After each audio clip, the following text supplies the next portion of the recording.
नमस्कार मंडळी, मी आज तुम्हाला शेवग्याच्या पाल्याची भाजी करून दाखवणार आहे। त्यामध्ये मी घालणार आहे वालाच्या डाळिंब्या। तर बघूया साहित्य।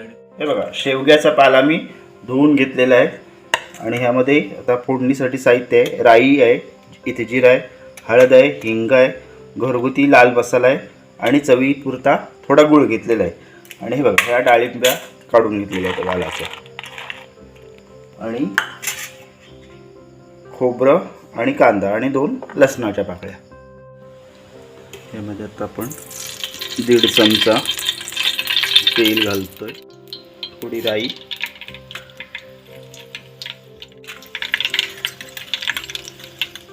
थोडंसं जिरं। आपण याच्यात आता कांदा घालूया।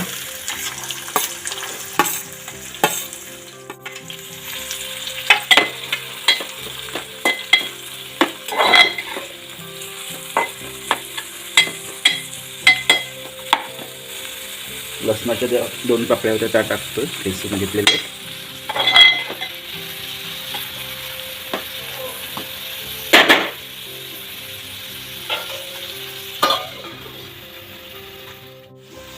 थोडा चवीपुरता हिंग, थोडी हळद आणि घरगुती मसाला 1 चमचा पुरता थोडा गूळ घालतो। इथे दळून घेऊया।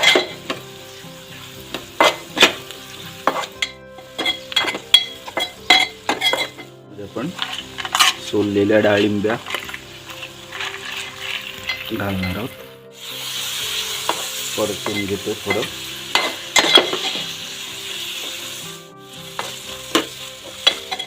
थोडं पाणी घालूया, डाळिंब्या शिजतील एवढं, जास्ती नाही।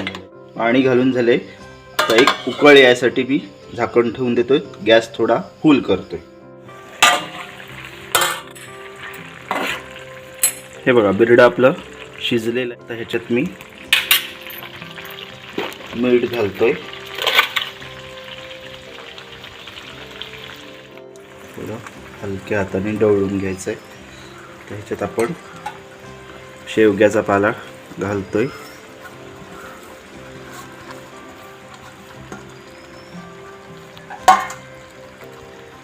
आणि असं व्यवस्थित वर खालून ढवळून घ्यायचंय।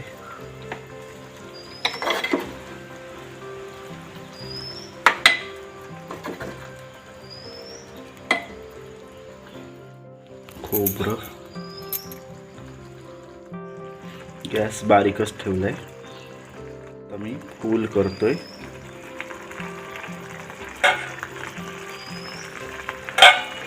थोडं झाकण ठेवून देऊया, एक वाफ काढूया त्याला।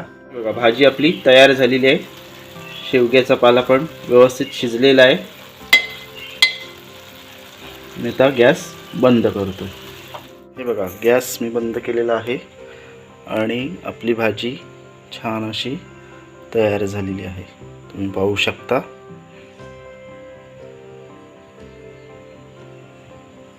हे बघा, सुंदर अशी छान आपली शेवग्याच्या पाल्याची भाजी तयार झालेली आहे।